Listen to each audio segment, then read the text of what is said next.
हुए और सम्मानित मंच, आप सबको मेरा यथायोग्य नमस्कार। और प्यारे विद्यार्थियों, आप सबको आज इस सेवानिवृत्ति समारोह पर पुनः आदरणीय भगाराम जी को बहुत बहुत बधाई और शुभकामनाएं देता हूं।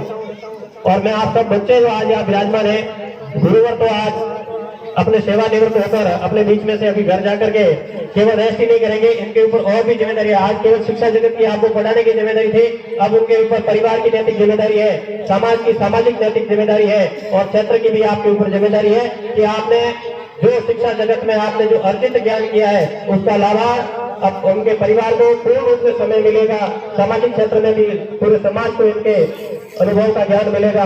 और मैं बच्चों आप सबसे निवेदन करना चाहता हूँ कि उनके पद चिन्हों पर चलकर, अभी एक बच्ची ने कहा था कि गुरुवर आज उनकी गुरुवर की मुस्कान देखें तो आज भी आप यंग लग रहे हैं। और ऐसे ही आपकी मुस्कान देख करके हमें भी जोश और जुनून और जज्बा रहता है कि हमारे गुरुवर भी आज 60 साल की उम्र में, तो मैं तो 30 साल का हूँ, तो उनसे कुछ आप सब बच्चों को भी सीखना चाहिए। दूसरी बात बच्चों, मैं आपसे निवेदन करना चाहता हूँ, आप इतनी संख्या में यहाँ बैठे हो तो आपको भी एक कहा गया है, शिक्षा बाग लगावियो गुरु वचनारी बाढ़, शिक्षक सदा रखवाली करे तो किणविद हो उजाड़। हालांकि उजाड़ नहीं होना है, ये शिक्षा बाग है जो आप स्कूल में आप और हम सब लोग आज बैठे, ये शिक्षा बाग लगावियो गुरु वचनारी बाढ़। गुरुवर अपने को अपने मुखारबिंद से हमेशा ज्ञान देते रहते हैं और शिक्षक सदा रखवाली करे।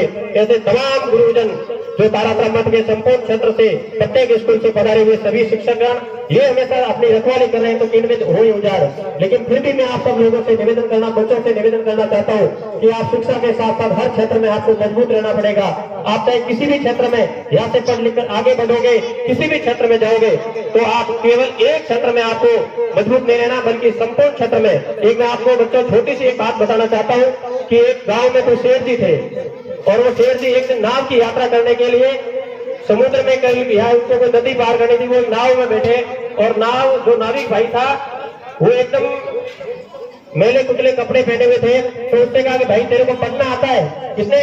शेर जी ने नाविक से कहा कि भाई तेरे को पढ़ना आता है? तो शेर जी मैं तो पढ़े लिखो हो कोने और मैंने पढ़ना नहीं आवे।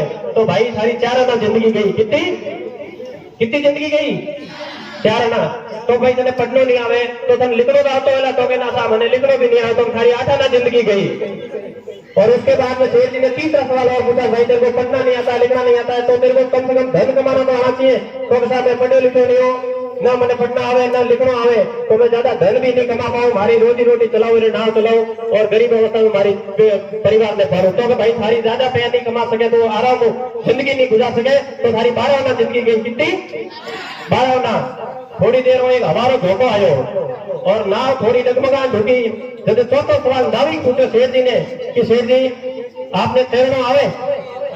तो कैसा? शेर जी के मैंने तैरना नहीं आवे।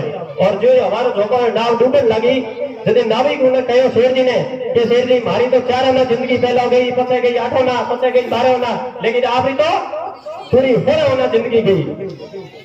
कहने की बात आप समझ गए ना? आप केवल और केवल मात्र पढ़ोगे, आप शिक्षा के क्षेत्र में आगे बढ़ जाओगे, लेकिन आप यदि शारीरिक रूप से मजबूत नहीं रहे, आप पहला सुख निरोगी काया, आपका यदि आपका स्वस्थ शरीर नहीं है, आप केवल और केवल शिक्षा पे ध्यान दोगे। इसके साथ खेलकूद प्रतियोगिताओं में भी आपको आगे बढ़ना चाहिए।